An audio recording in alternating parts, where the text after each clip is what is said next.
Темірбанк акционерлік қоғамның Абай даңғылы бойында орналасқан әкімшілік филиалын тонағандар темір торға тоғытылды. Былтыр қазан айында Қаржы институты ғимаратының бірінші қабатындағы есеп қисап бөлмесінің есігін бұзып кіріп, 37 миллион 200 мың теңгені қолды еткен екі азаматқа қылмыстық кодекстің 175 бабының 4 тармағы бойынша ірі көлемде өзгенің мүлкін ұрлау бойынша сот үкімі шықты. Қылмыстық оқиғаның мінсіз орындалғанына қарап, іс кесушілер күдіктіні банк қызметкерлерінің ішінен деп жорған болатын.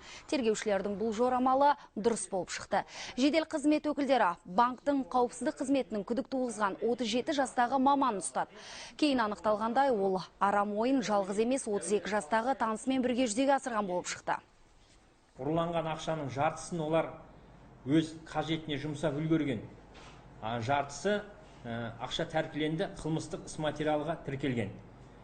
Дәулет Жақсылықұлы Қалтайыпты, Еркін Ринатұлы Қалбайыпты Қазақстан Республикасының қылмыстық кодексінің 175 бабы 4 бөлімін Б тармағымен кінәлі деп тауып, оған 7 жыл мерзімге мүлкі тәркіленіп, жалпы режимдегі түзеу колониясында бас бостандығынан айыру жазасы тағайындалды.